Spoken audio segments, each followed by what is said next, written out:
the breath is something I love um, thinking about and talking about and teaching, because it's such a simple and kind of complex and mysterious. It's a paradox because it's so simple, right? We're breathing all the time, but the more we learn about it, and certainly the yogis really they really had it nailed when it comes to like breathing exercises and pranayama. And I love exploring it in terms of Western science and the nervous system.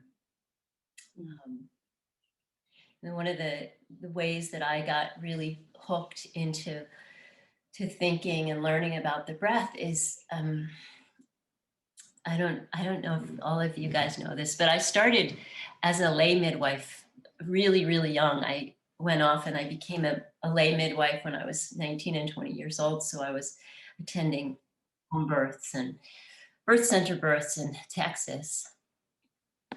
And then I came back here and started a practice. Anyway, the breath has an amazing, like it can be used in so many ways to channel your energy. And in birth, women can release energy downward with their breath. You can move the energy up and out with your breath. You can move it down with your breath, and you can keep it in the middle. So you can do all kinds of things with the breath. So using the breath for birth brought me into learning about my own breath and working with people with their breath. And then the other side of that is watching a newborn baby breathe. It's just amazing what happens during fetal development. The last couple of months mainly, babies are actually practice breathing, but they're breathing in amniotic, they're taking in amniotic fluid. Their lungs are filled with fluid. And the blood is shunted through a little, it's called the foramen ovale, the little oval window. It's shunted from the right side of the heart into the left side of the heart instead of going into the lungs. Babies breathe internally, they're getting the mother's oxygen and nutrients from the placenta. But when they take their first breath, that little oval window, it's just an amazing pressure thing that happens, and they breathe with their whole body, and they breathe really from their hara, from their center. And when they take in that first breath, what happens is the oval window shuts, and the blood the blood is shunted through the pulmonary artery in the lungs. The fluid starts draining out of the lungs, right? And as babies going through the vagina, there's this, it's called the vaginal squeeze. The fluid's getting drained out of the lungs. So most of the fluid is gone by the time they're born, but the little bit of fluid that's left in there drains out, and they start using oxygen. And the reason I'm talking about this is because we have efficient ways of breathing and really inefficient ways of breathing. And we have our particular, like a breathing identity that we develop from birth onward. And that breathing identity is really, it's like a map of all our experiences, of all the times that you felt like you could use your voice, and all the times you felt like you couldn't use your voice. Fear, trauma, all of those things affect our breathing, and most of us are holding our breath a lot without knowing it, right? When we're triggered unconsciously or consciously, right? We just hold our breath. We take that deep breath and we hold it. Or if we're scared, there's so many different breathing patterns. If we're scared, we breathe really shallowly, and we breathe through our mouth. And this is so important right now. I'm just gonna free associate for a little while. It's so important now because when we put a mask on, I don't know if you guys have noticed it, but you start to breathe through your mouth because we're not getting the oxygen that we need. We start feeling a little anxious, and then we start breathing through our mouth. It's really interesting, unless you're already a habitual mouth breather. Mouth breathing, it literally shrinks our mouths and our airways. It decreases oxygen to the brain. It decreases brain cell regeneration. And at night, it increases fluid loss by 40%. So you know how you wake up if you have a cold and your nose is stuffy and you're breathing through your mouth and you feel so dry. Like, I've waken up where my throat just feels like it's going to stick together. It's so dry because you're losing so much water. It increases your blood pressure and it increases sleep apnea. So it also changes the way we metabolize our sugar, right? It raises blood sugar. It's like the list goes on and on. It's so awful. So our autonomic nervous system has the sympathetic and the parasympathetic, and it's like the right and the left hand or the right and the left foot, and one is always balancing the other. And the sympathetic is the stress response, right? And we need those stress hormones, right, to wake us up and keep us alive and active. And then the parasympathetic is the relaxation hormones. And we need those to keep us calm and focused and balanced.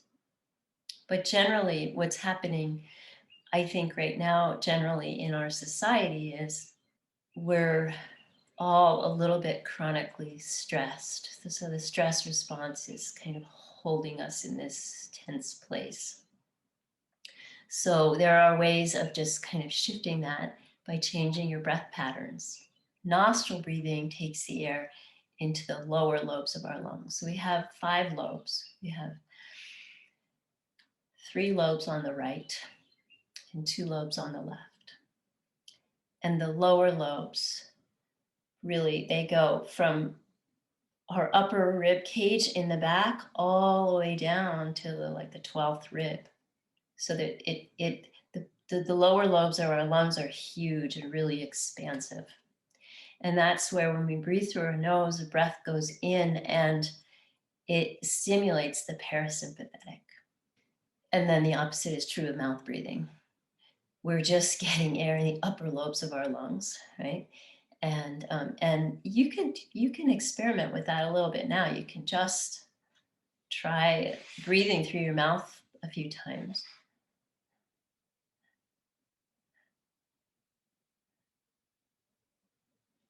And then breathe through your nose a few times.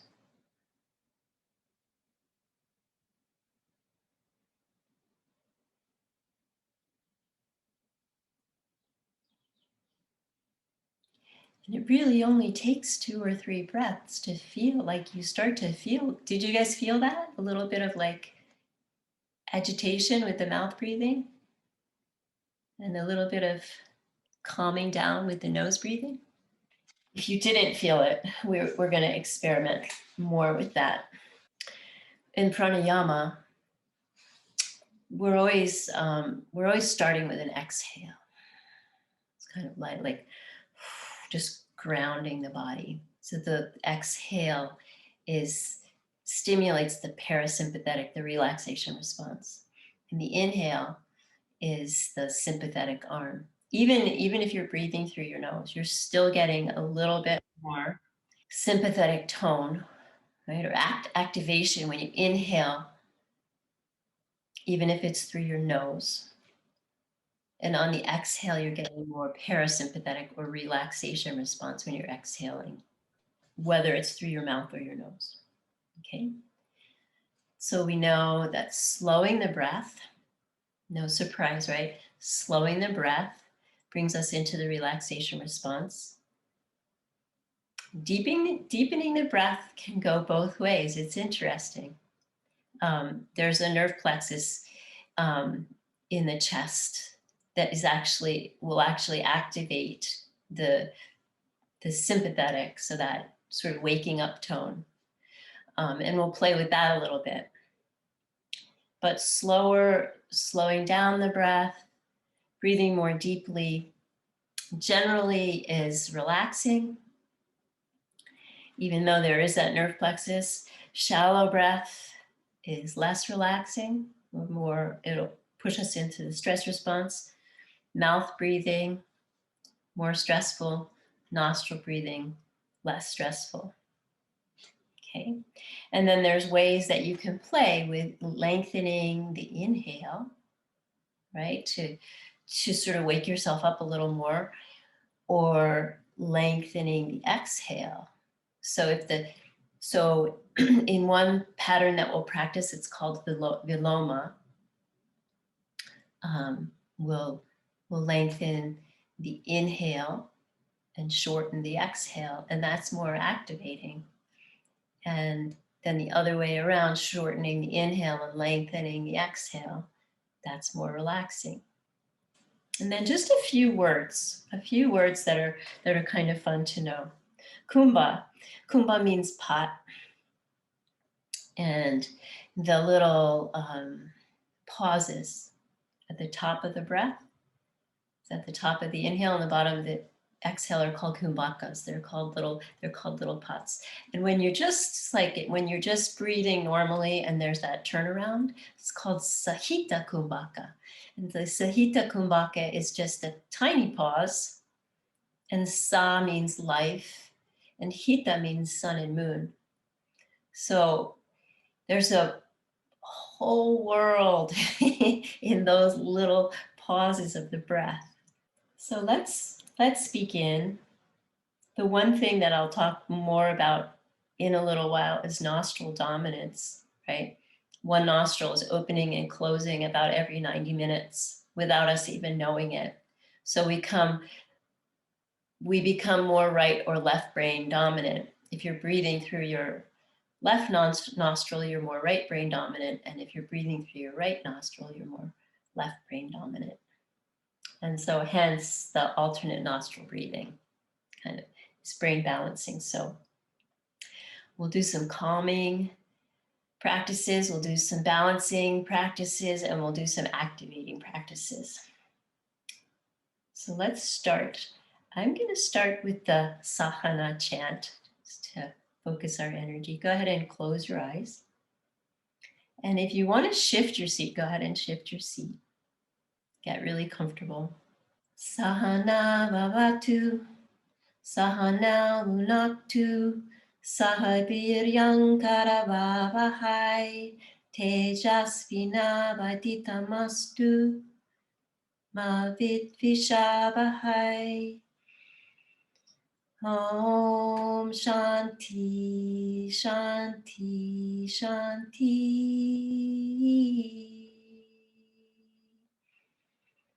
Om, peace, peace, peace. Bringing your breath in through your nose.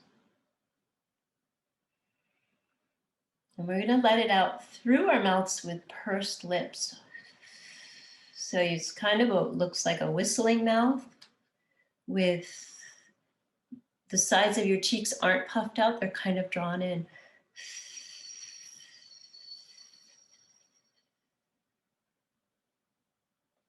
So inhale for 4 or 5 counts through your nose. And exhale through pursed lips.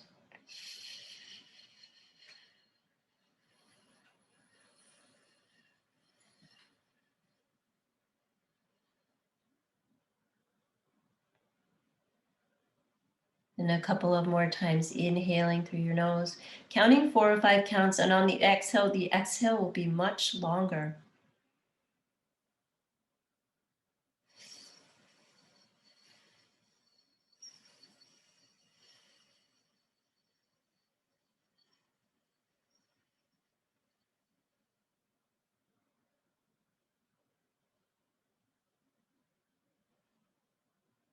And then if you closed your eyes, keep them shut.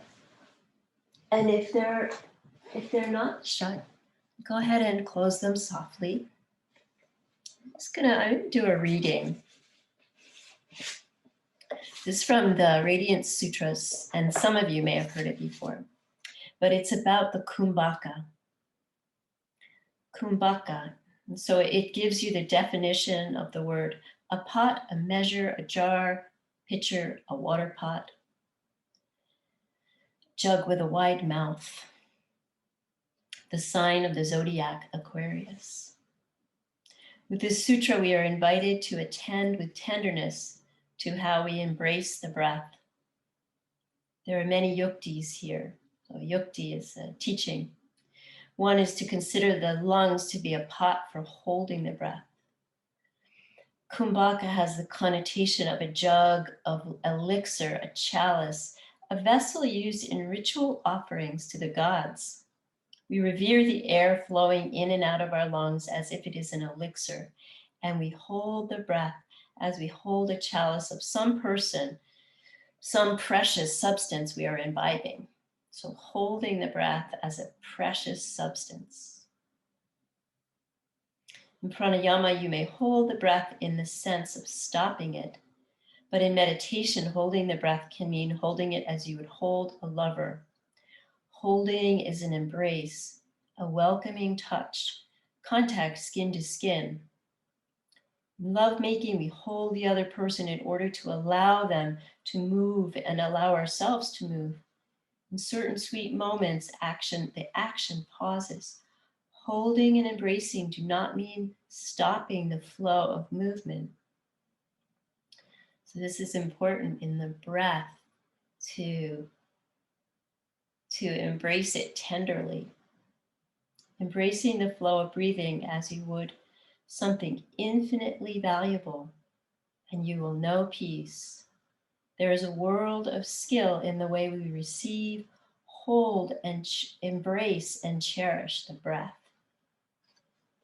So I'm going to stop there. It's longer, but maybe we'll come back to it. Just focusing on your next breath in and out without trying to change it.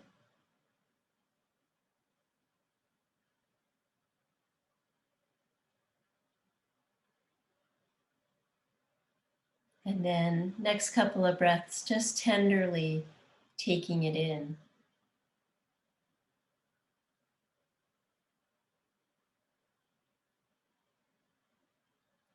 And tenderly noticing that pause, that sahita kumbhaka, and then tenderly letting the breath go.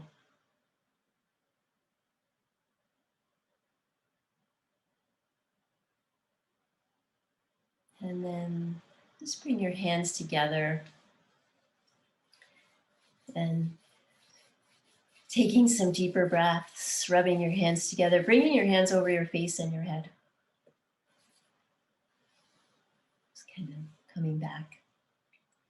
And you don't have to come back too much. We're going to lay down. So I'm going to have you go and find a really comfortable spot. And if you're in a really comfy chair and you want to stay there, you can stay there. We're just going to explore our breath. And what I'd like you to do is come to lay down on your belly. And you're going to put your hands in that little pillow. So you're going to bring your thumbs together and bring your forehead in between your thumbs. Yeah. And then bring your big toes together and your heels apart. And the only work here really is to notice your breath. Notice if you're blocking your breath. Notice, so what tends to happen is we hold tension in our bodies in different areas. And it's just kind of a chronic thing that we tend to do. So we're not expanding into those areas as much. So if you encounter any of those, just go ahead and allow yourself to breathe into those areas. Expand them and see what happens.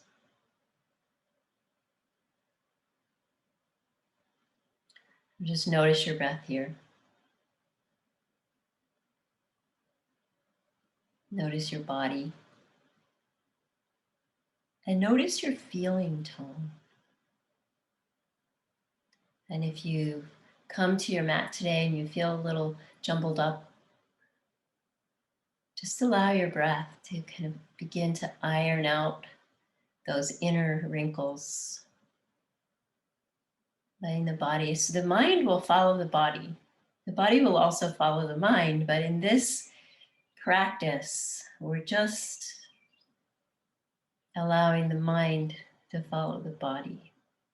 So opening up any tight places with your breath. Noticing where you're blocking the breath. And then start to bring the breath a little deeper down into your belly. You might feel the pressure of the floor. You have to expand against the floor. Bring your hands to different parts of your body and feel what your breath is doing. And taking your breath to your hands to your belly.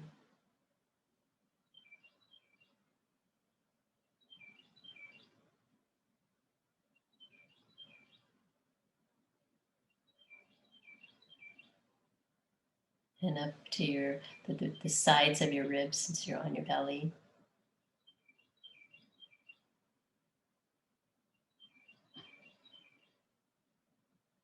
You might even want to take your hands to your back body, just feel if there's expansion there.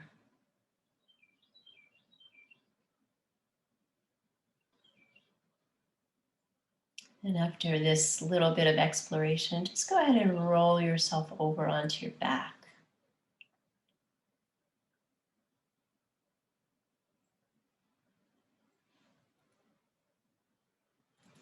And now you want to check out your breath in the back body.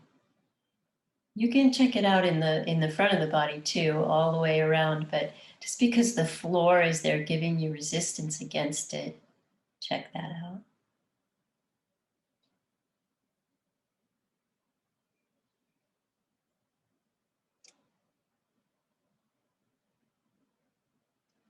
So notice, are you breathing through your mouth? Are you breathing through your nose?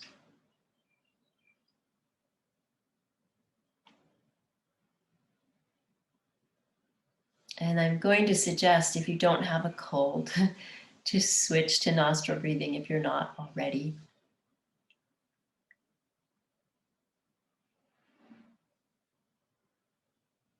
And make some space between your teeth.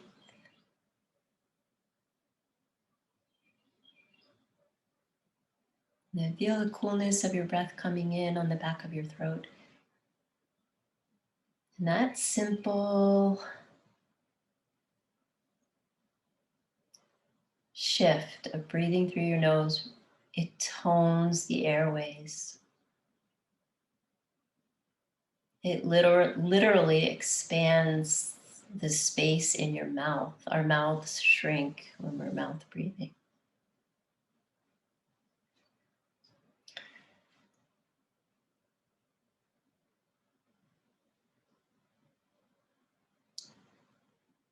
So just gently bring your hands to your low belly. We're going to do a complete breath.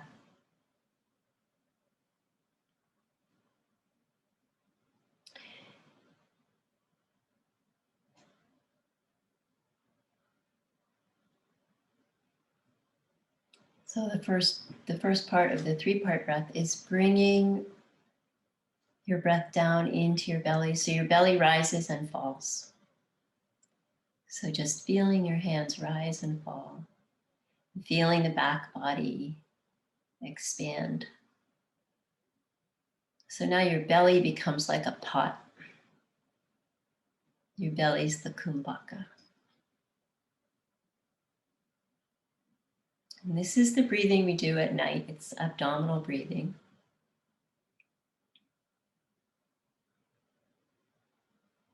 It's our default breathing pattern at night. It's very restorative.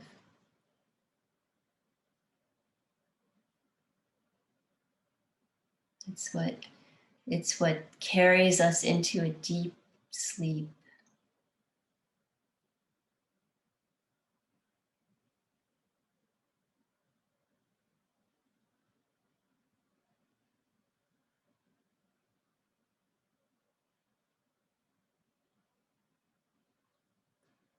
And then slide your hands up to your lower ribs, underneath your breasts, just sliding your hands there. And keep the breath coming down into your belly. And then expand into the low ribs a little bit. A little deeper breath.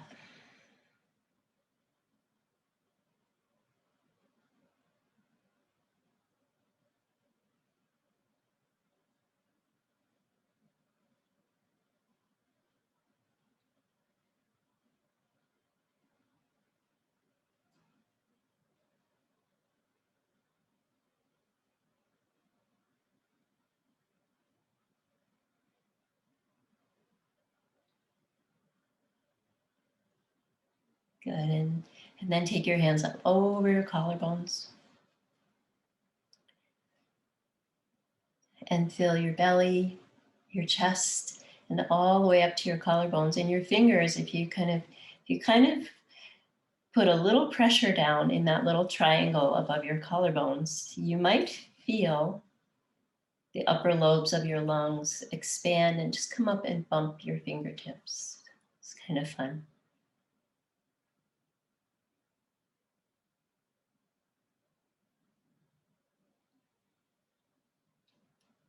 And this 3-part breath, it said that if you think about your lungs expanding the way a lotus opens, so from the center out, from the base and the center out, and then closing the same way.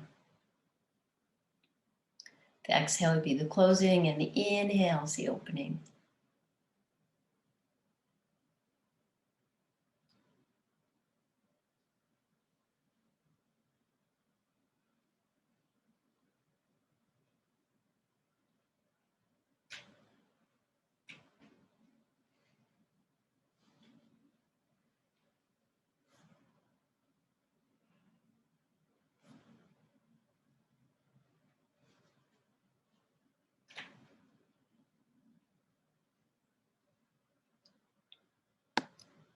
So go ahead and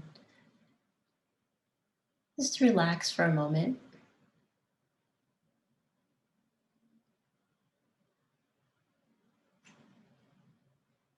I'm just going to talk a little bit about our respiratory system and then do a little visualization since you're lying down anyway.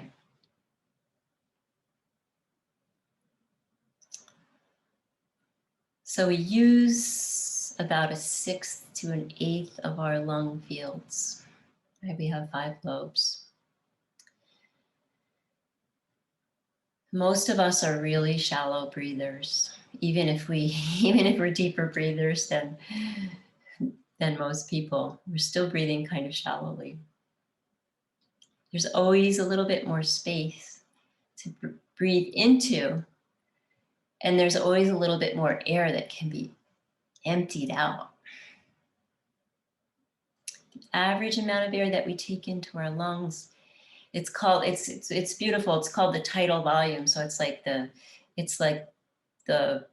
tides of the ocean coming in and out. All right. So average breath we take is about 500 milliliters. That would be 2 cups. But our capacity is really more like almost 5,000 milliliters, really. So it's like 6 or 8 times as big. The area inside of our lungs that we use for gas exchange is 40 to 50 times the surface area of our skin. Like we know the lungs and the heart are encased in the rib cage, right? The heart situated a little more to the left. And there are 3 lobes on the right side. We've got the big liver underneath our lungs on the right side, and 2 lobes on the left side of the heart. So the heart and the lungs each sit inside a slippery encasement so that they glide past each other, right? And they communicate with one another through their intrinsic movement, so that the basic movements, that's their communication. If you envision your lungs as kind of an upside down tree that's hollow, all right, so just find that in your mind. A little hollow upside down tree that's spongy and it's encased in very spongy tissue. And those little branches branch out and branch out and branch out and branch out and branch out. And then they arrive at the terminal units where gas exchange happens. And they're like little flower buds or little buds of little grapes, little bunches of grapes where oxygen and carbon dioxide exchange happens. With the expansion of the lungs, the little flower-like alveoli expand, and then gas exchange happens, and then there's this transfer of oxygen and carbon dioxide going on with the expansion and contraction of the lungs. So anytime we inhale and sort of hold the breath or pause the breath, you're keeping those little terminal units full and open a little bit longer. The other thing that happens as we breathe is the diaphragm of the lungs. The diaphragm on the inhale drops down, all right? So it creates a vacuum, kind of a vacuum in the lungs, and the air just can rush in. And then the diaphragm on the exhale lifts back up and pushes the air out. So the diaphragm of the lungs, if we're breathing and releasing, we're not holding in places unconsciously, will bring the diaphragm of the pelvic floor to move downwards on the in-breath. And then the diaphragm of the pelvic floor will pop back up on the out-breath. And you can see this if you have or have ever had an animal when they're sleeping and their tail is off to one side, you can see their pelvic floor expand on the inhale and sort of move back in on the exhale. I'm going to have you guys come up to sit. So make your way slowly up to a seat and come to hands and knees. We're just going to do a little bit of breathing with a yoga practice, just to, I don't want to completely put you to sleep. So we're just going to do a little bit of cat-cow. So coming to your hands and knees in a neutral position. And exhale as you bow in. And inhale as you come forward into the cow tilt. And exhale. And we're going to push a little bit more air out as we exhale here. So really empty out. And as you come through neutral, take the air in and breathe a little deeper. And exhale. When you think you're done exhaling, exhale a little bit more here in the cat tilt. And then inhale, come through neutral. And maybe just taking in a little bit more air than you normally would. And exhale.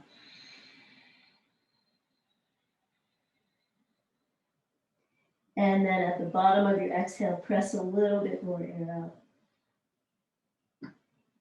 And come to neutral. And then come to downward facing dog and pedal your feet up for a moment here.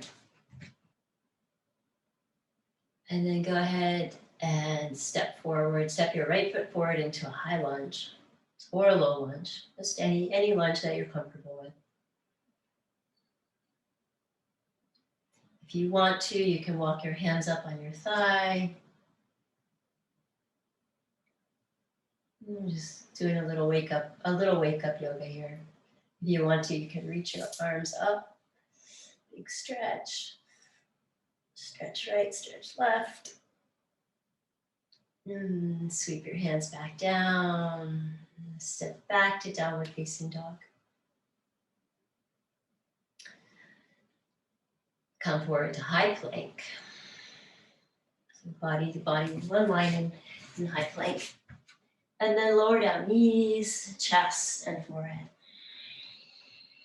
Toenails on the floor. Stretch your legs back behind you, walk them long. Your shins and your thighs are lifted. Inhale, lift up. Big breath here.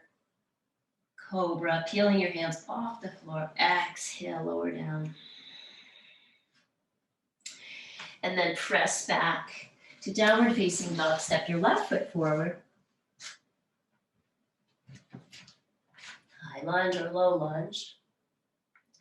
And staying here or walking your hands up your thigh.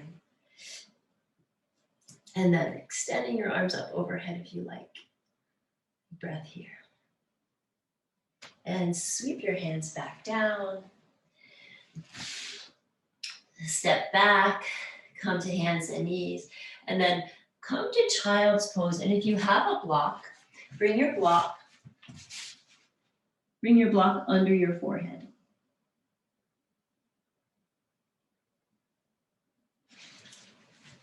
Give you a minute to get there, or stack your fists and bring your forehead on top of your fists. And we're just gonna do a little bit of yawning here. So this is the one exception to mouth breathing, you guys. Yawning throughout the day occasionally is really good for your jaw and your throat and your whole body. So you're gonna just open your mouth as wide as you can. Stretch the back of your throat. And find a yawn. So go ahead and yawn 3 times. Big, wide mouth.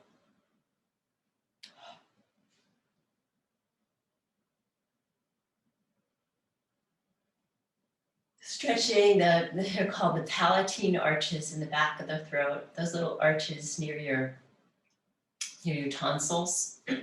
Stretching those out.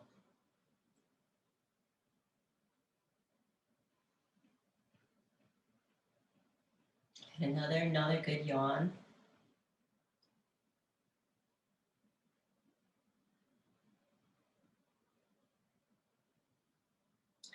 And then come to sit on your heels or sit on a stool or a block. We're just going to sit here for a moment. And we're going to practice horse breath and fish breath. So horse breath, you just inhale through your nose.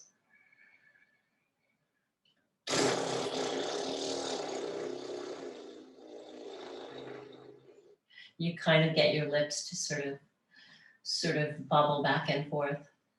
You can draw the muscles of your cheeks kind of in a little bit.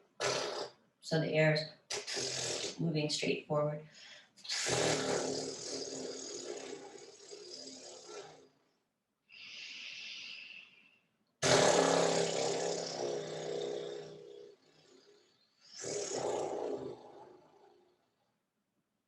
Just a couple more times. And the reason for doing these breathing patterns are just because they relax your mouth and your throat and kind of get you to laugh a little.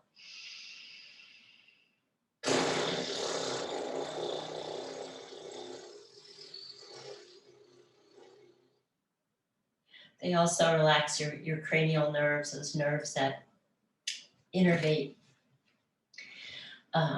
your sense organs. You're playing with those a little bit here. And then fish breath is very much like the cleansing breath that we did in the beginning. only you let your cheeks puff out. So you take a big inhale. And you start to exhale through. You sort of purse your lips, but you're holding the breath in until your cheeks puff out. And then you just let go. It's like a blowfish. And you let all the air come out. You take another in-breath. And you let the air come into your mouth and puff out your cheeks. And then you let it go. So you are breathing, you're exhaling through your mouth here. You inhale through your nose.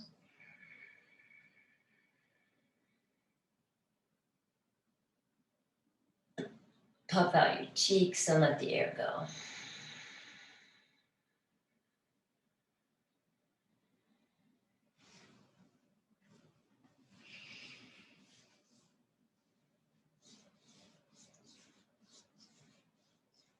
So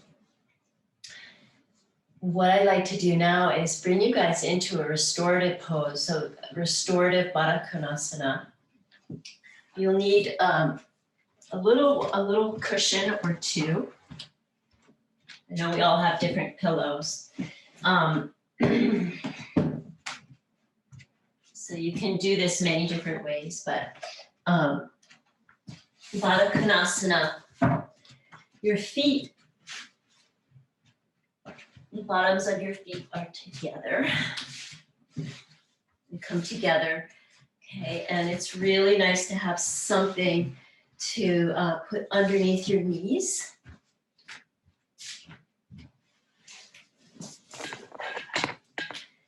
And if you have a strap or a scarf, it's also nice. You can just put it around your feet and then take your strap or your scarf around the back of your waist. You just tie it kind of snugly.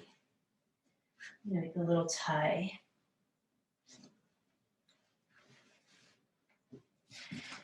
And then when you lean back, you're kind of snugged in. You feel like you're being held. And your hands, palms can be face up, face down. See what's more relaxing for you. Definitely get yourself a little cushionage underneath your knees. And if you don't have a strap handy or anything that's long enough, don't worry about it. Just put your feet together and let your knees come out. The strap just gives you a little extra like feeling of being held in place and stabilized. So in this position, we're going to practice the Ujjayi breath. The Ujjayi breath is breath that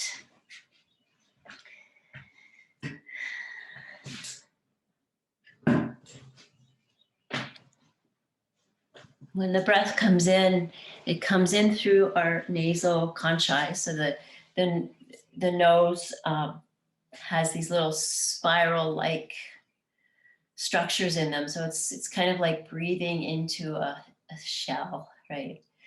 But the nasal mucosa is really rich with capillaries, and there's all these little hairs.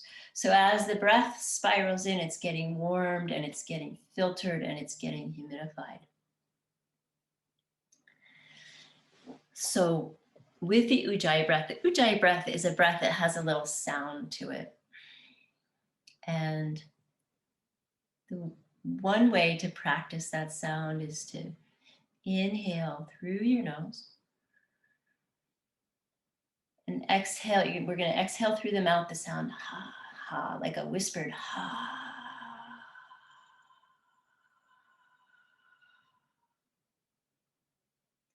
And inhale through your nose. And exhale.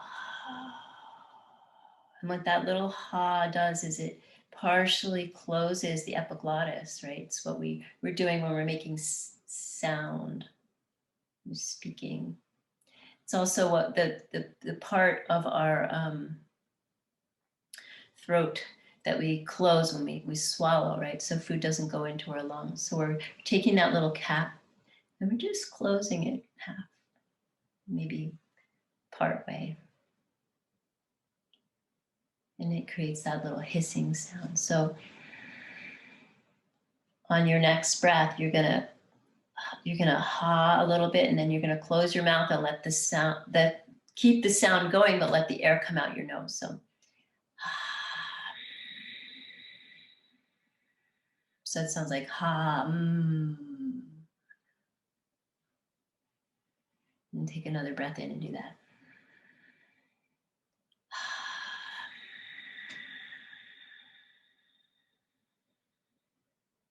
Do that a few times. So it's that sound that you're finding on the exhale, and you're going to keep that on the inhale. So when you breathe in,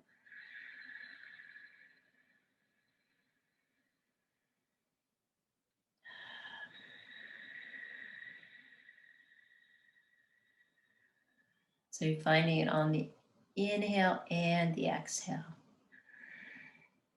And then you just keep your mouth closed.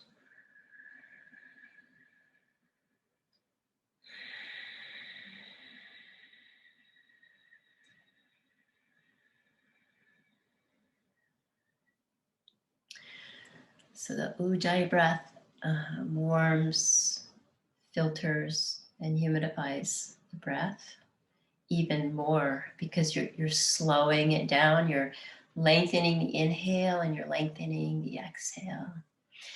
Does everybody have that? Does everybody have the sound with the inhale and the exhale?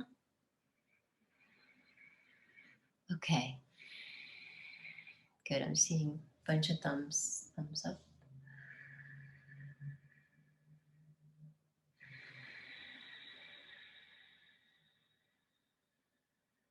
Okay, so now we're going to work on getting the breath steady and even. So we'll just work on 4 counts in and 4 counts out. 2, 3, 4. And the tendency is to take a lot of air in the beginning on the inhale, and then the top of the inhale slows down, and then we push a lot of the air out in the beginning on the exhale, and then the end of the exhale slows down. So you want to even all of that out.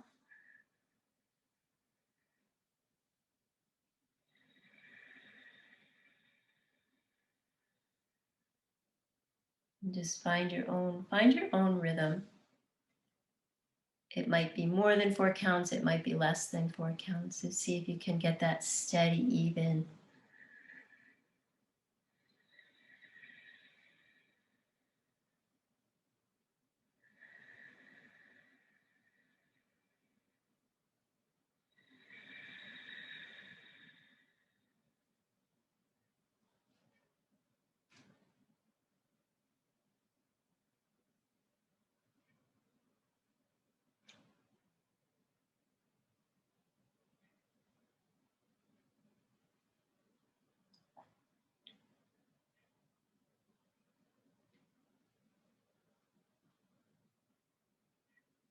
Now begin to notice the little sahita kumbhaka at the top of the breath. Just that little pause.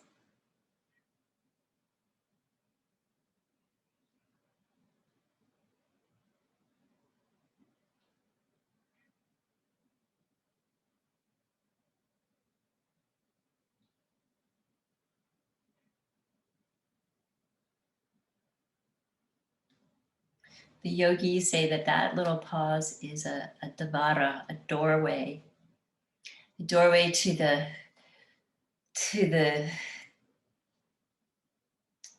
unitary consciousness that we're all a part of. So the doorway to what in yoga is called the Atman, bliss.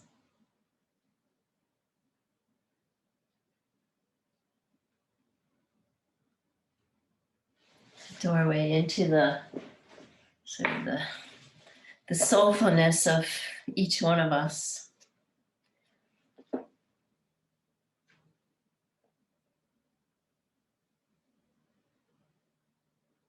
So a Devata is a door, a gate, a passage, an entrance, an opening, or an aperture, especially the human body. So just keep finding that little Sahita Kumbhaka.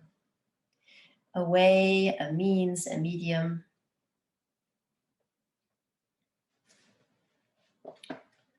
Doors can be opened and they can be closed.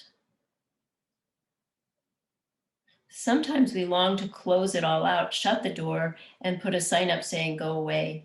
This yukti gives you permission to do just that. Close the outer doors of perception, the devatas, and open your inner senses. You can do this in a way that is any way that is attractive to you. Such as wearing an eye mask, earplugs, meditating in a silent dark room, or floating in a sensory deprivation tank. You could put your fingers over your eyes and in your ears in Shanmukhi mudra, which we'll practice in a little while. Most people can automatically shut out the outer world instantly without effort whenever they find something interesting to attend to in the inner world.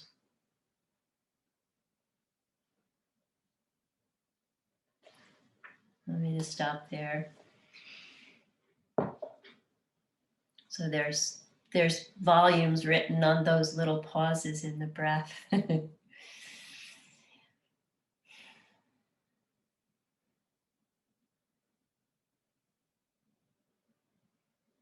So let's come back. And I'd just like to touch base with you guys for a moment. So if you can come to sit and put your microphones on.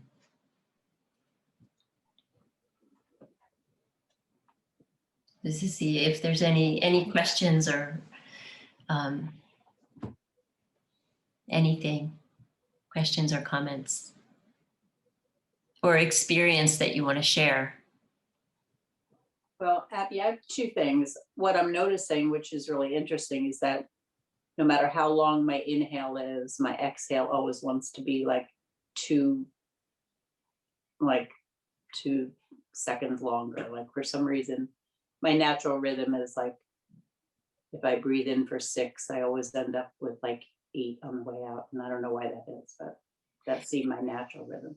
That sounds like a really nice natural rhythm. It probably keeps you relaxed, right? Because your exhale is longer and that's the parasympathetic. So that sounds like a really nice pattern to me. I'm wondering about can you talk more about the exhale? Because sometimes we exhale through our mouth and sometimes we exhale through our nose. And like, I know, so I'm just wondering like when to do what. I seem to get a longer exhale if I use my mouth with a sound.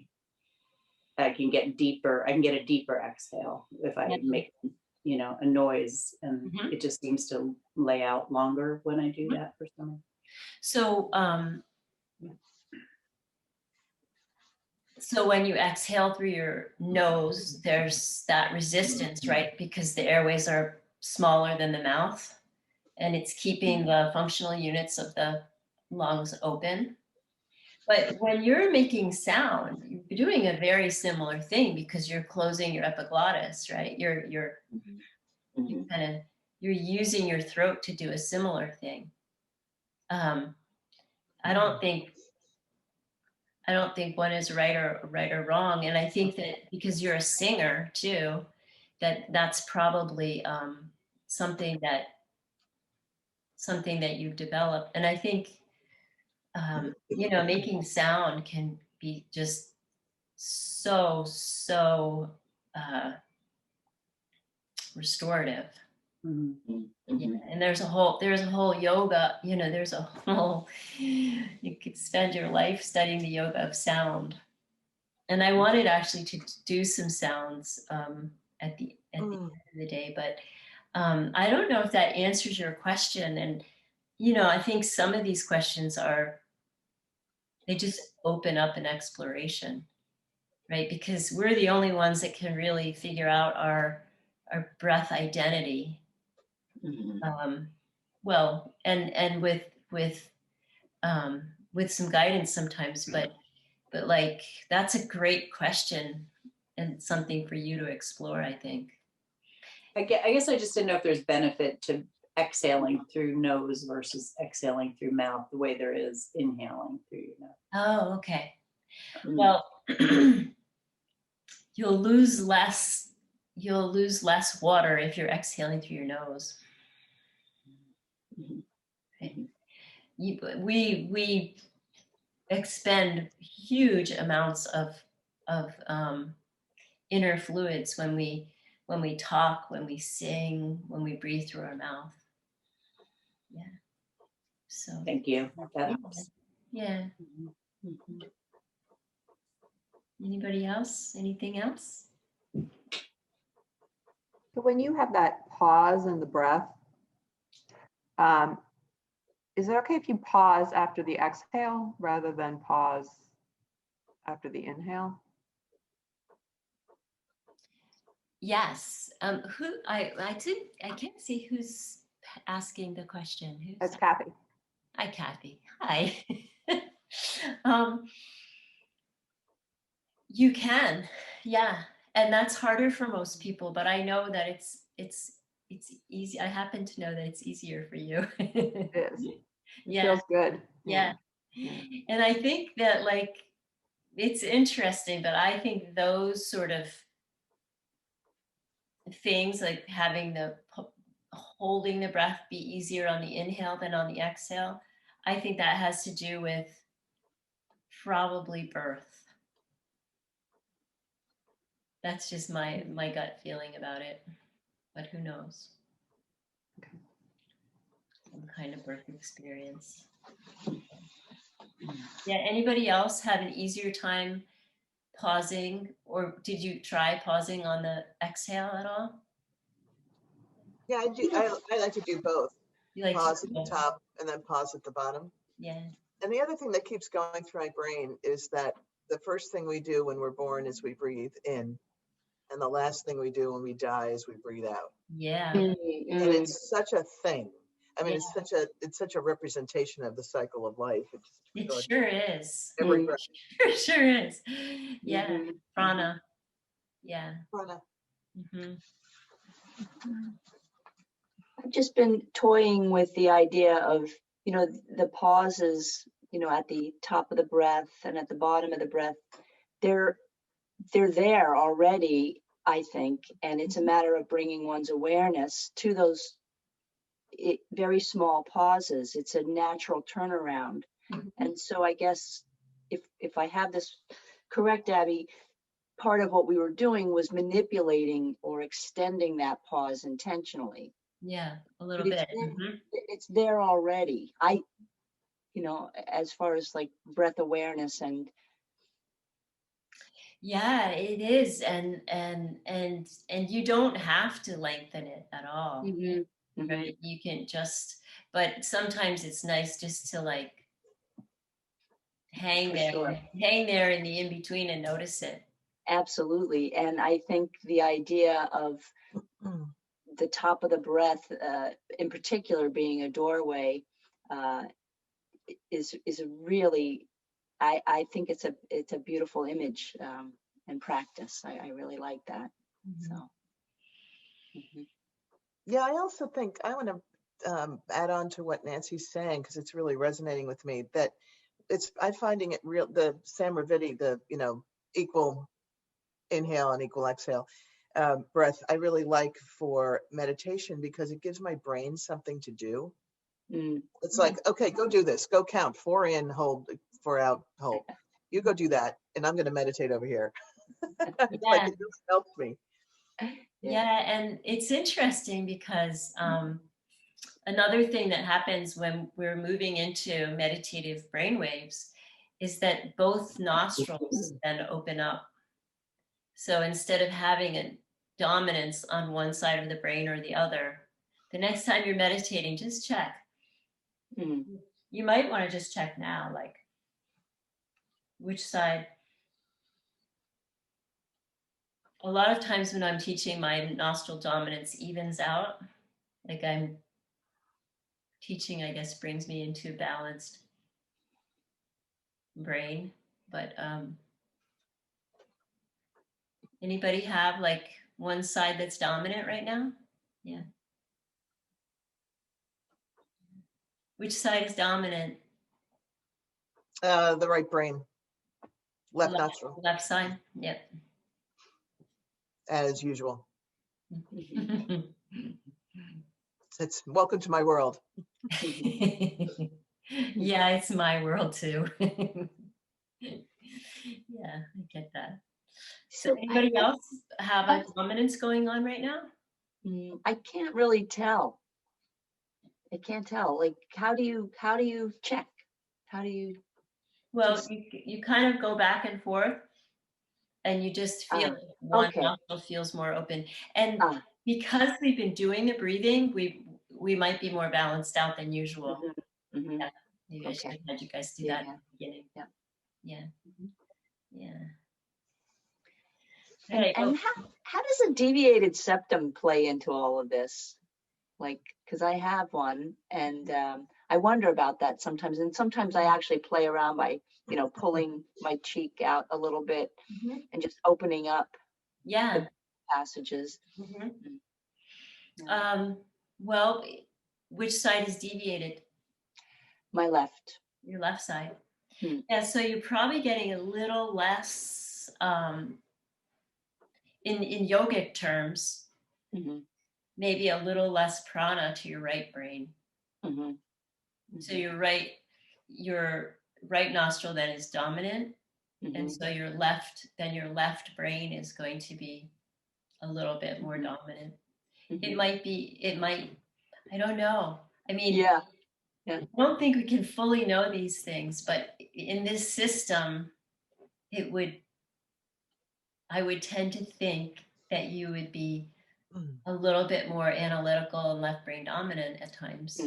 Mhm, for sure. Yeah. You think that's true? Yeah. Yeah.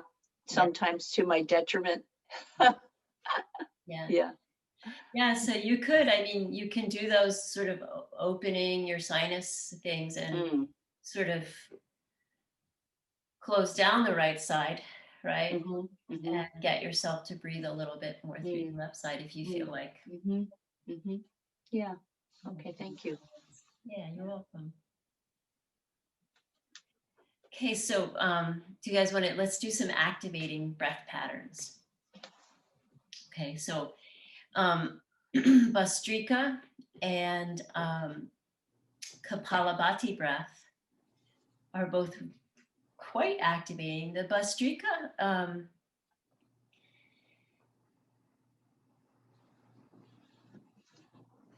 I'm just trying to think if there's any contraindications.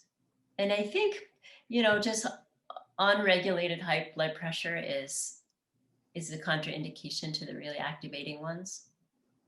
And then any kind of pressure syndromes in your head, like glaucoma, um, epilepsy. Mhm. And that's definitely a contraindication to the Kapalabhati. All right, so if you have any of those things going on, just kind of drop out and practice the Kapalabhati or the abdominal breath. Okay. So let's do Bhastrika first. It's bellows breath, and there's a bunch of different ways of doing it, but I'll show you the way that I have come to learn. And maybe I should sit back.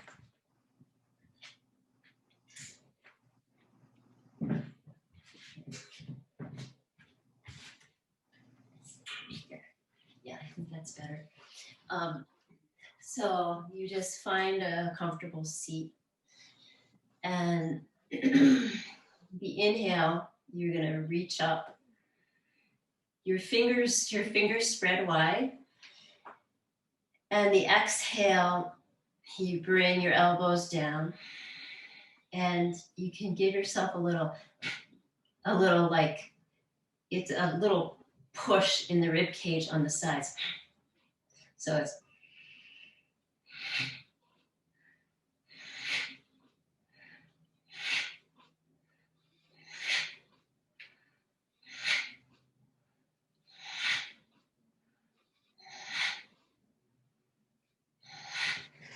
good.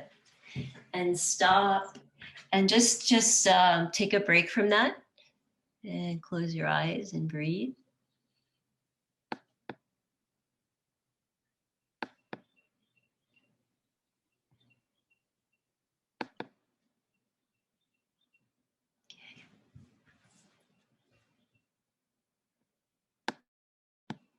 Okay.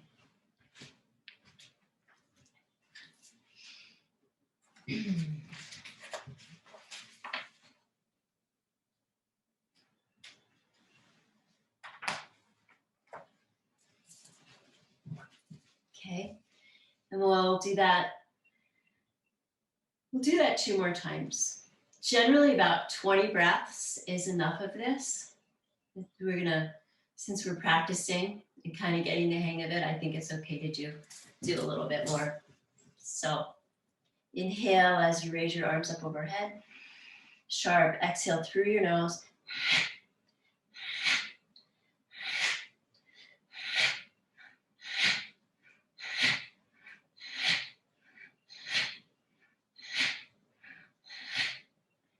And take a break. And if you've been doing the little thump into your rib cage, you might want to try one round without that and see how that feels. Closing your eyes.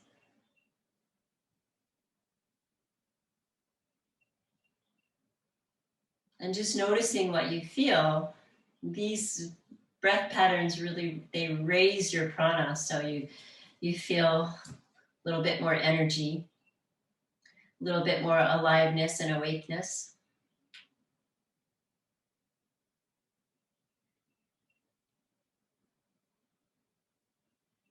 Okay, let's do it one more time. So inhaling as you reach up, spread your fingers wide, and exhale.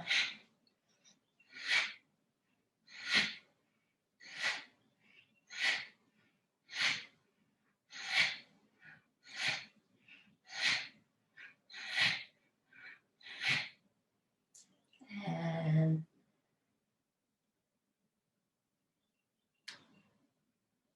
just coming back to whatever breath pattern you come back to, but breathing through your nose.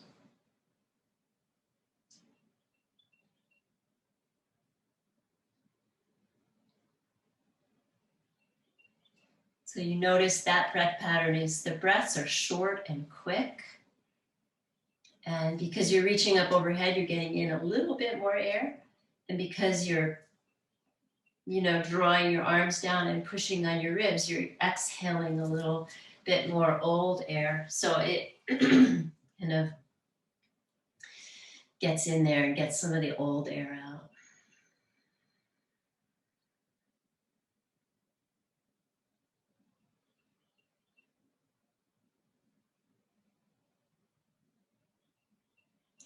So let's just go ahead and from here, if your eyes are not closed, close them.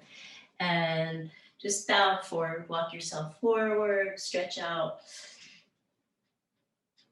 Reach. And then walk yourself over to the right. Take some deep breaths here.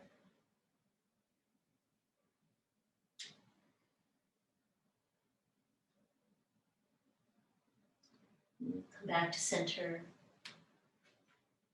And walk over to the left. Stretch and breathe.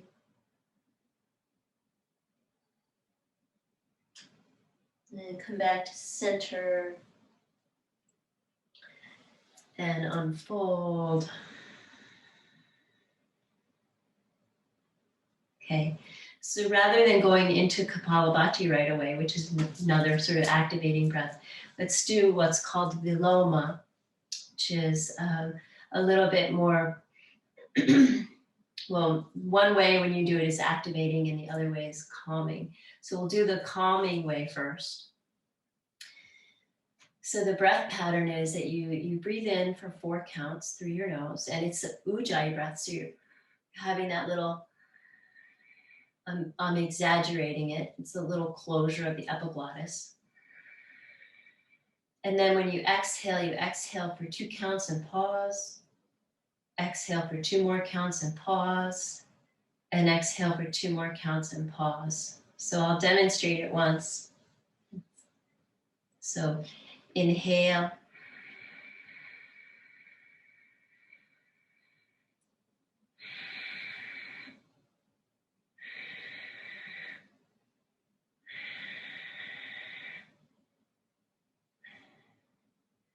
And then you just repeat it. Okay, could you guys hear that? Hear and see? Okay, let's try it. So just a full Ujjayi breath, inhale and exhale. And then inhale, 2, 3, 4, exhale, 2, exhale, 2, and exhale, 2. Maybe I should be saying exhale and pause. Take a full Ujjayi breath in between. Inhale, 2, 3, 4. Exhale, 2, 3, 4. Inhale, 2, 3, 4. Exhale, 2, pause. Exhale, 2, pause. And exhale, 2, pause. And inhale, 2, 3, 4. And exhale, 2, 3, 4. And inhale, 2, 3, 4. Exhale, 2, pause. Exhale, 2, pause. And exhale, 2, and pause. One more Ujjayi breath. 2, 3, 4. And exhale, 2, 3, 4. And inhale, 2, 3, 4. Exhale, 2, and pause. Exhale, 2, and pause. Exhale, 2, and pause. Ujjayi breath, 2, 3, 4. And exhale, 2, 3, 4. And we're going to lengthen the interval a little bit this time. So inhale, 2, 3, 4, 5. Exhale, 2, pause. Exhale, 2, pause. Exhale, 2, pause. And exhale, 2, and pause. So if you found one or the other of those cycles better for you, just switch to the longer one or go back to the shorter one. You guys have that pattern? It's an inhale for 4 or 5 counts, and then it's an exhale with 3 or 4 pauses, and the exhale is for 2 counts. So exhale, 1, 2, pause, exhale, 1, 2, pause, exhale, 1, 2, pause. Just try that a couple more times in your own time and see how that goes.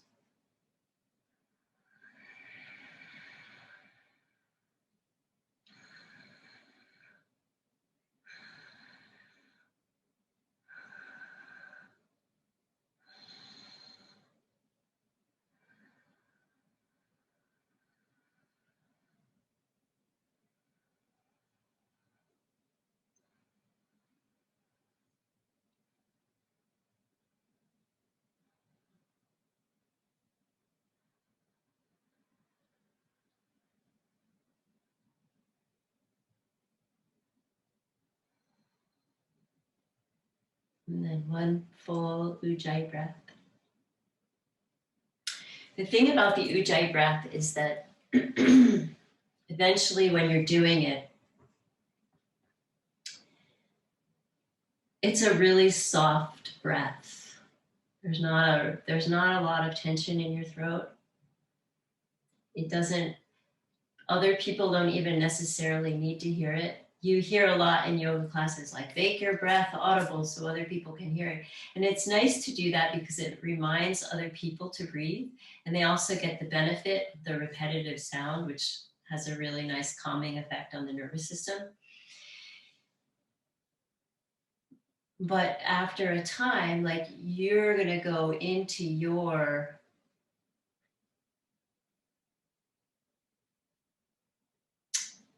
own breath pattern, which is the breath pattern that you need to be in, right? So, in other words, to practice the Ujjayi breath, it's a little bit contrived. It's a little bit contrived because we're really trying to go back to our natural breathing pattern, right? And that's different for each one of us. So let's do, you guys up for more of this Viloma breath? You can do one more pattern. Maybe stretch your legs out. Let's stretch our legs out in front of us. And fold in, take a little forward fold.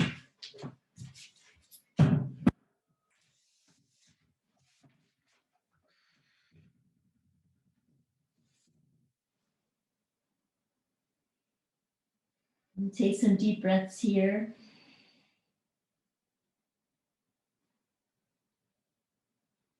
And take some easy Ujjayi breaths in your forward fold.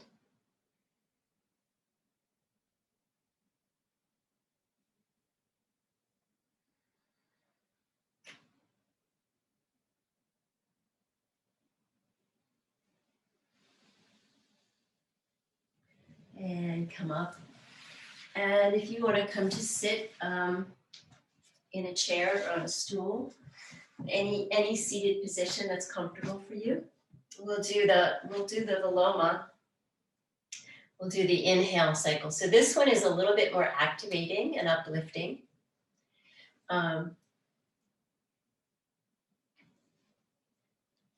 So the inhale is broken up. So we'll break it up 3 times, and then the exhale is one full exhale all the way out. We'll do 4 or 5 counts out. So it sounds like this.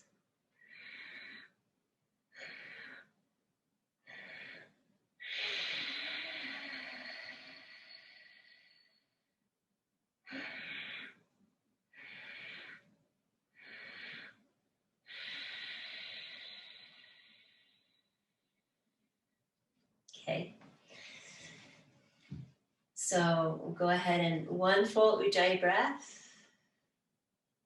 And exhale. And then inhale, 1, 2, pause. 1, 2, pause. And 1, 2, pause. So you're pretty full.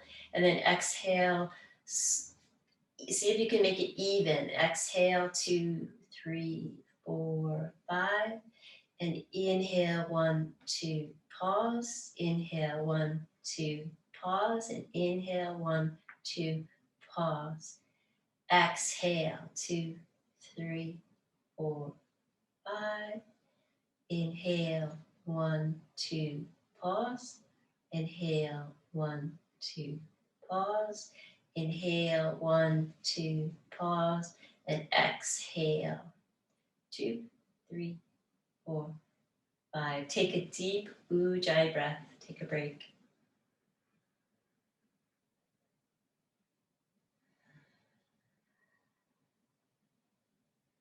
After your next exhale, inhale to pause. Inhale to pause. Inhale to pause. And exhale 2, 3, 4, 5. Inhale to pause. Inhale, 2, pause. Inhale, 2, pause. And exhale, 2, 3, 4, 5. And back to regular Ujjayi breath.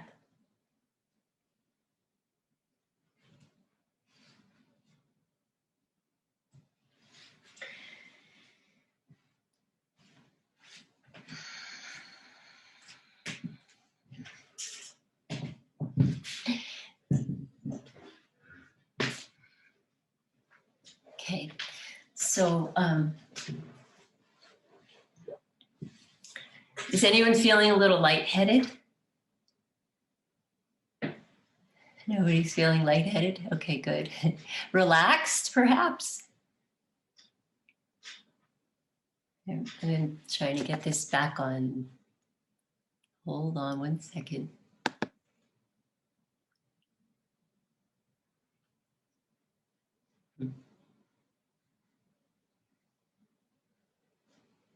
All right.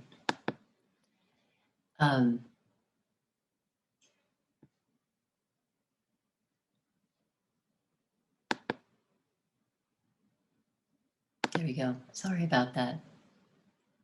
How are you guys feeling? Is anybody lightheaded? No? Okay. All right. I just wanted to check that before we do Kapalbhati Breath. And so Kapalbhati Breath is activating. And the other breath pattern, there's 2 more breath patterns I really want to do today. I want to do Brahmari, which is bee breath, which I think most of you have done with me, but it's a very, very good breathing pattern for depression and anxiety.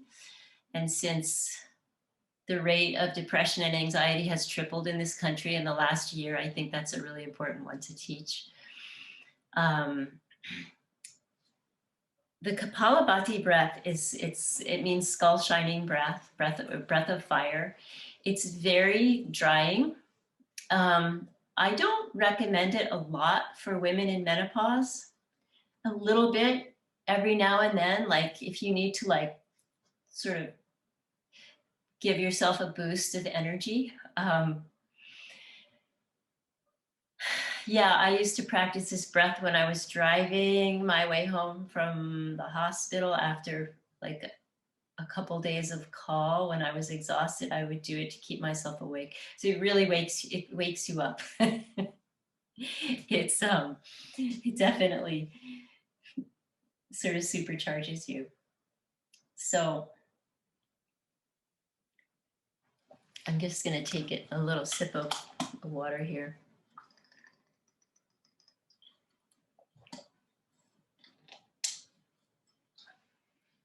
So you're using the Ujjayi breath to breathe in for 4 counts. And then breath of fire is you're pumping. You're kind of pumping your belly a little bit. So the belly presses inward. So it's kind of like when you do, when you're doing any yoga pose and you want to support your spine and you're just drawing your belly in to support your spine. So it's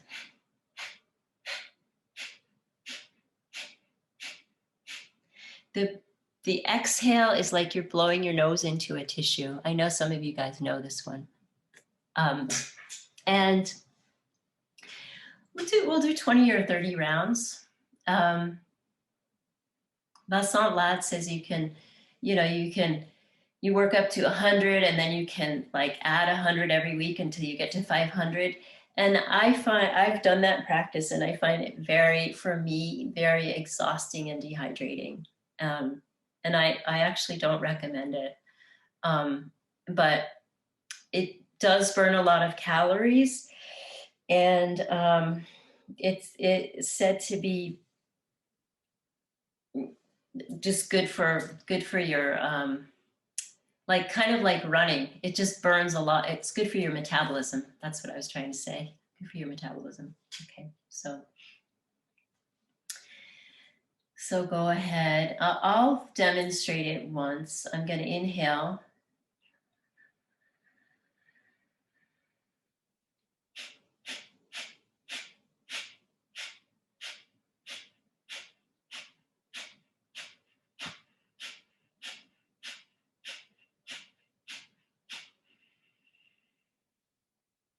So I just did 20 repetitions, but you can keep going. I think let's do 20 and then we'll do another set of 20 after that. Okay. So take a full Ujjayi breath and exhale. Inhale, 2, 3, 4, and exhale, exhale, exhale, exhale, X, X, X, X, X, X, X, X, X, X, X, X, X, X, and X. Full Ujjayi breath.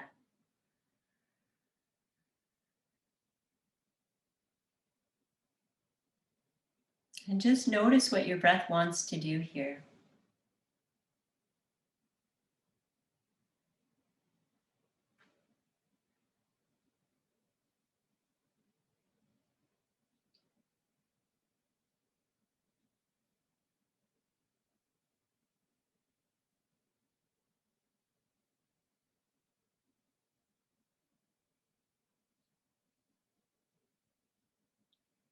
Okay, we'll do that one more time. So see where you are in your breath cycle. Full inhale, full exhale, and then inhale, 2, 3, 4, and exhale, exhale, exhale, exhale, exhale, exhale, exhale, exhale, exhale, exhale, exhale, X, X, X, X, X, X, X, X, X. Back to your Ujjayi breath.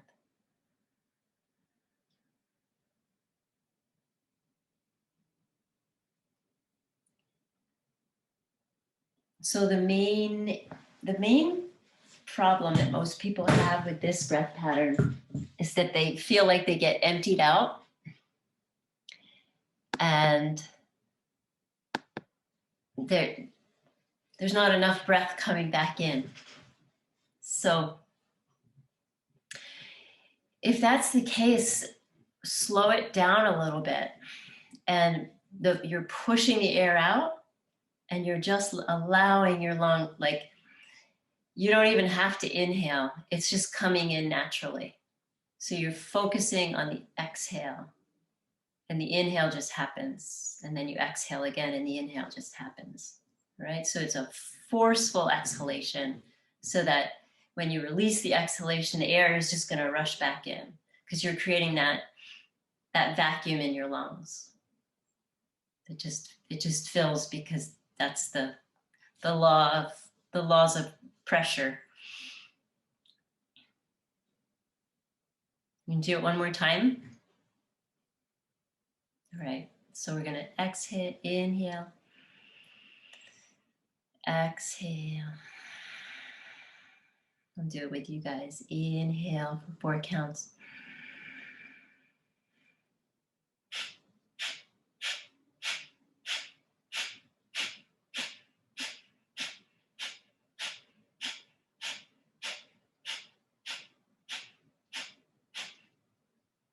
And inhale. And exhale.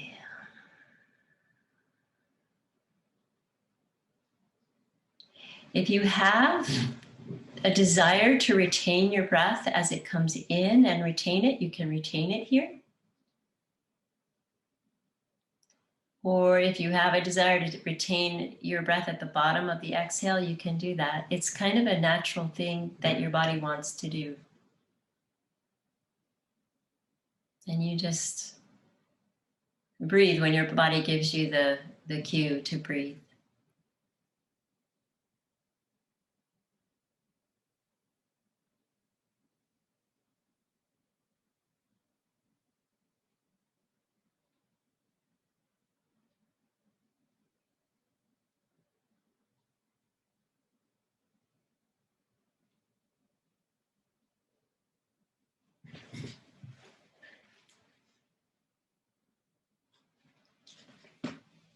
Okay.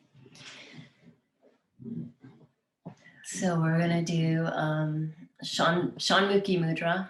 So it's basically you're closing off the 6 gates, all right? So you're closing off your ears. And you can do that by putting your thumbs in your ears, but not yet.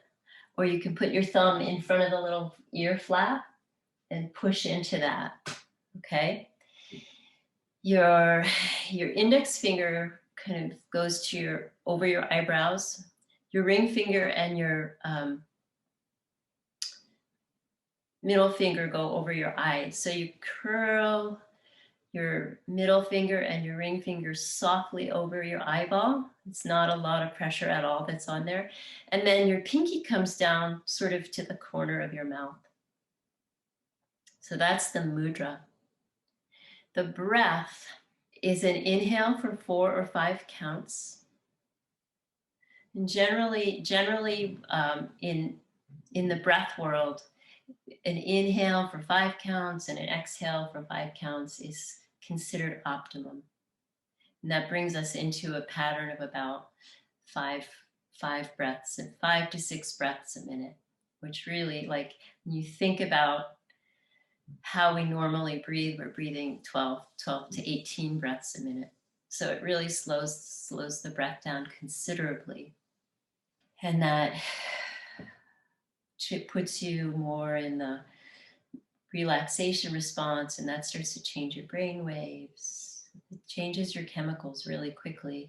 And remember, we're working with neurotransmitters here. We're working with hormones and neurotransmitters. So when you're saying that you're moving yourself into the parasympathetic, what that really means is it's fairly complex. You're changing the chemical makeup of your body in that very moment. So the breath that goes with Shanmukhi mudra is called bee breath, and you can use an sound or an ng sound. Your mouth is closed, your teeth are apart, right? So find that, put your teeth apart, close your mouth, relax your jaw, and slide your tongue about an inch behind your teeth. So there's a little dip in your hard palate, and you'll find it. And there are several things that you can adjust in this breath. You can adjust the position of your tongue on your palate. You can adjust the position of your fingers on your ears. And you can adjust the tilt of your chin. So you're kind of in a partial chin lock. Doesn't mean you're locking anything. It actually means it's a lock like on a canal.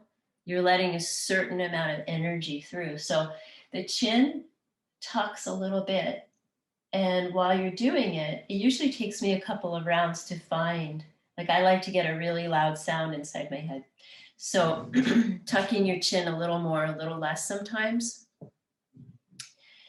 Changing the position of your tongue on the roof of your mouth and changing the position of your fingers over or in your ears makes a louder sound. So I'll finally demonstrate. Full exhale. Inhale for 4 counts.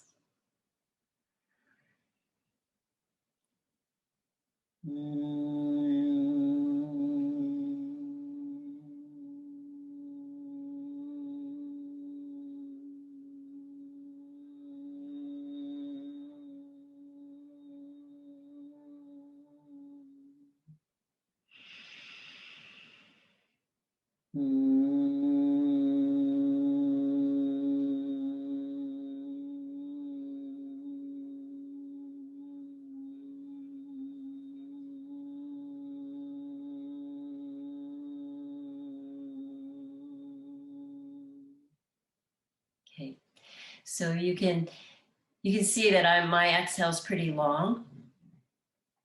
So let's have you guys practice that. So bring your hands up, thumbs over your tragus or in your ear, index finger on your brow, your middle and ring fingers curled softly over your eyes, and your pinky resting.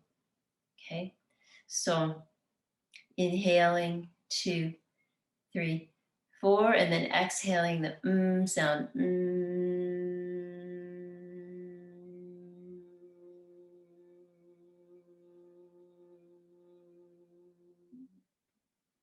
And we'll all get out of sync. We'll all get out of sync on this. Just go for as long as you can go. And you really want to find the sound of a B. So if you need to lower the sound or raise the sound. In fact, if you go up and down a little bit, you'll hear a mosquito, you can hear a fly, you can hear all different kinds of buzzing creatures in your head. So finding the B, it's a low, kind of a low sound.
The practice is to work up to 17 repetitions.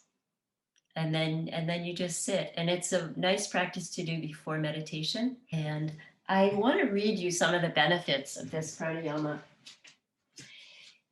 It increases the neurotransmitter nitrous oxide in our systems up to 15 times. So it's really, nitrous oxide basically relaxes smooth muscle in our body. So it relaxes the inner linings of our, the linings of our arteries and veins, right? There's a smooth muscle coat. The lining of our digestive tract. So it lowers blood pressure. It enhances digestion. Yeah, so the benefits of nitric oxide regulates vascular tone and blood flow.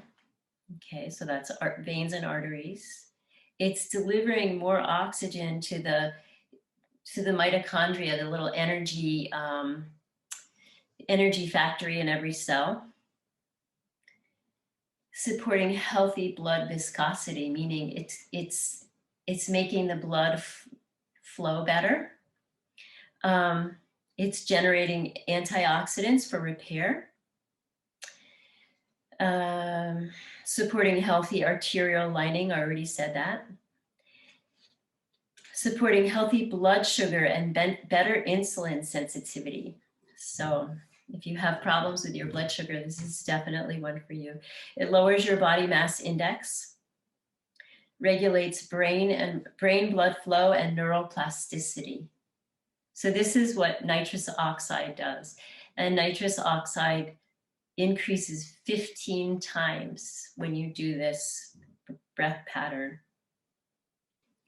Supports cellular immunity, regulates and lowers blood pressure, regulates gastric motility. So I was just saying that it helps our digestion. Yeah, and supports a healthy blood vessel lining. Nitric oxide is produced in the paranasal sinuses. So when you breathe through the nose, an abundance of nitric oxide is driven into the lower lobes of the lungs. Okay. So nasal breathing, period, increases nitric oxide, but this particular breath pattern totally does. And then the other thing that the Brahmari breath increases is the gamma waves in your brain. Gamma brain waves are seen in states of universal love, altruism, and higher virtues. And that's probably enough about that, but that's like, that breath pattern is pretty amazing. I would love your feedback. If you guys practice these things and you have some feedback on it, I would love to know. I think we have a few more minutes. There's two more things that I wanted to do today. One was Nadi-Shodhana, which is alternate nostril breathing. And we've done that in class a lot. I think I want to show you guys, just do a short little clip of it, because this breathing pattern is really balancing for the brain, and it's particularly good for women in menopause. It just calms you down and balances things out in a very short period of time. And it is said that you actually have to do 15 or 20 minutes of it, but if you have hot flashes that are bad, it will actually get rid of your hot flashes. But you do have to do like about 15 minutes a day of it, which is a long time. I think you could break it up. So you tuck down your middle and index finger on your right hand. And you bring your thumb over the right side of your nostril, your right nostril, and your ring finger and your pinky on the other side. And you're not really fully closing off the nostrils ever, okay? It's a partial closure, and it's a really gentle, and this part is really important. We have like so much nervous tissue in our noses, and we actually have erectile tissue in our noses. And so you're like pushing down on that. So you want to be really tender with it when you go back and forth. Okay, so just kind of practice that movement of going back and forth slowly and tenderly.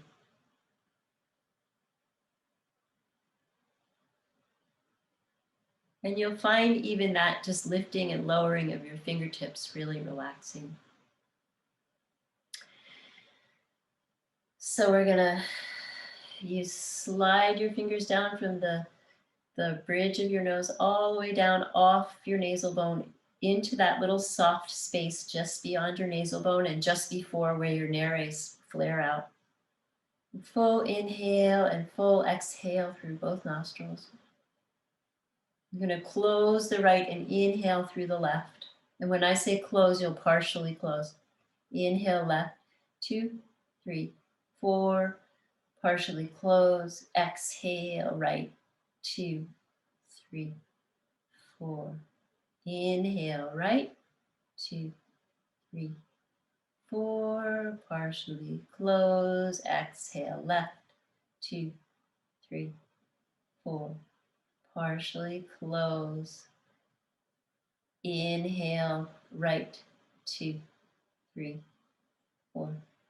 Close. Exhale left, 2, 3, 4. Inhale left, 2, 3, 4. Close. Exhale right, 2, 3, 4. Inhale right, 2, 3, 4. Close. Exhale left, 2, 3, 4. And keep going in that pattern. You're inhaling out of the nostril that you just exhaled out of, closing, and then shifting sides.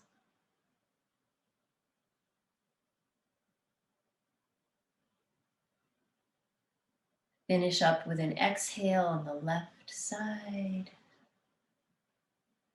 Just close your eyes and kind of feel how that feels.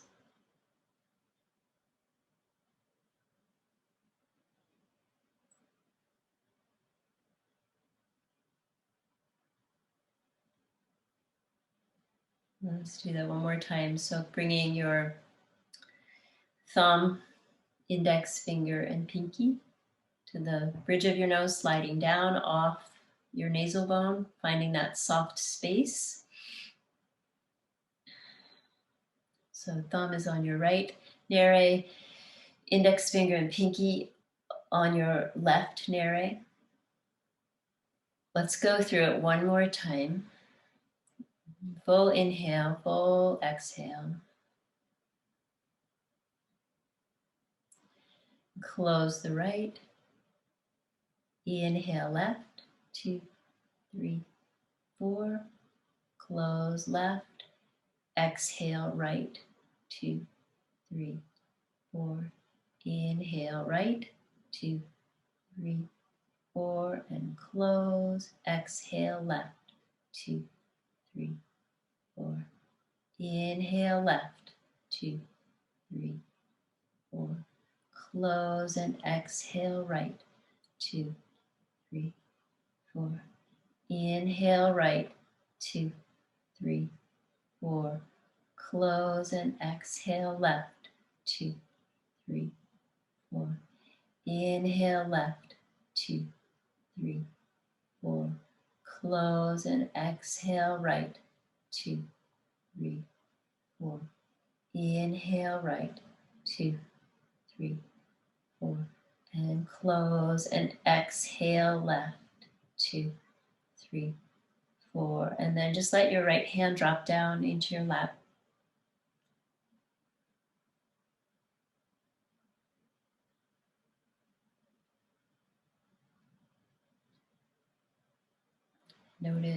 Notice how you feel.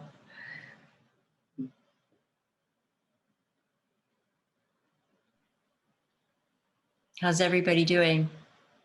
Great. Great. Good, really good. Yeah, the Nadi-Shodhana is a lovely breath pattern. We didn't get to the smiling chants, but I'll just tell you the idea behind it. So any chanting is a pranayama. So you're inhaling through your nose and you're exhaling out the sound. And the chant Om Shanti Shanti Shanti, that's really popular in yoga classes, that's a smiling chant. It's Om Shanti Shanti Shanti. And even the word peace, Om peace, peace, peace. We know from the neurologists that are studying facial muscles and facial expressions that when you smile, it actually changes you. It changes your neurochemicals. It uplifts you and it makes you feel better. So it's something to try. You can do it when you're driving in the car. Don't close your eyes. Right. Maybe let me take that back. Don't do it when you're driving in the car. The car is I like doing it in the car because there's nobody around. Yeah. Yeah, practicing the smiling chances. So I want to open up to questions again or any comments before we close because it is 12 o'clock. But if any of you have any questions about pranayama, you can always email me or text me. It's one of my favorite things. Yeah.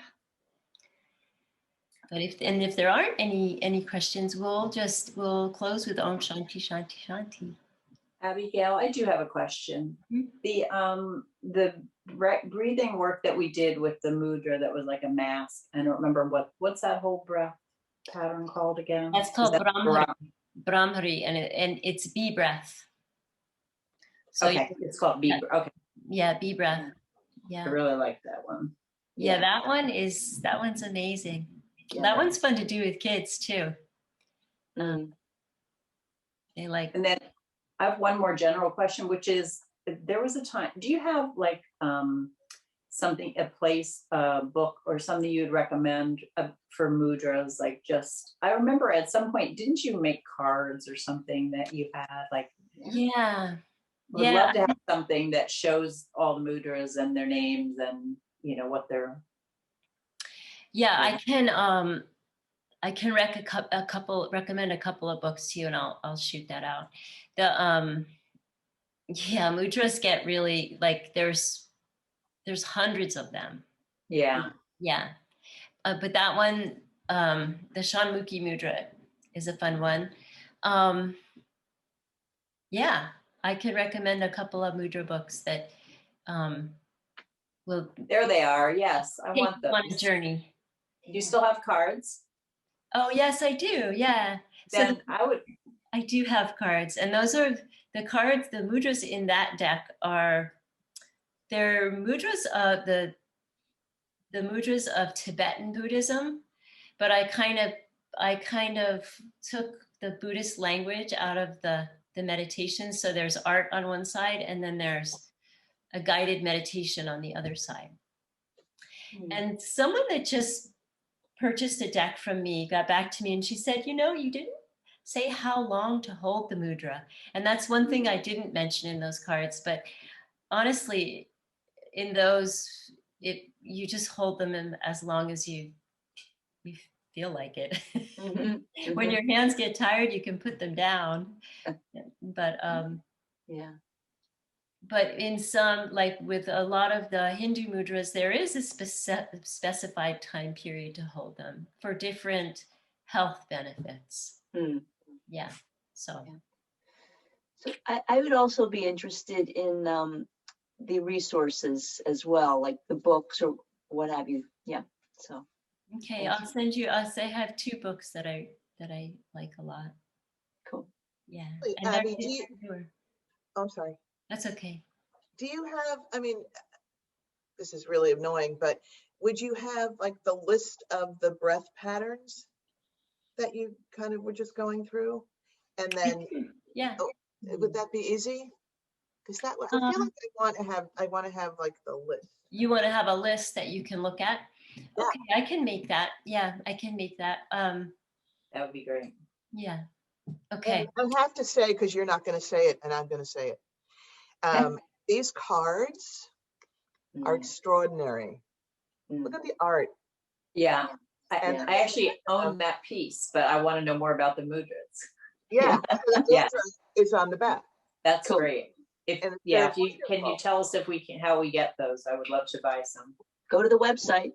Okay. Oh, or you can I can just drop them off for you. I can pick them up too. We'll talk. I'll be Yeah, that's easy. I just wasn't sure if you Yeah. still have. So that, yeah, I have a bunch. The web page is mudrameditationcards.com. And I'm working on another set of Hindu mudras, similar with art and meditations on the back, but they're not done yet. They're wonderful gifts, I have to say. I'll bet. Anything else? Bye, Annie. Bye. Bye. Bye.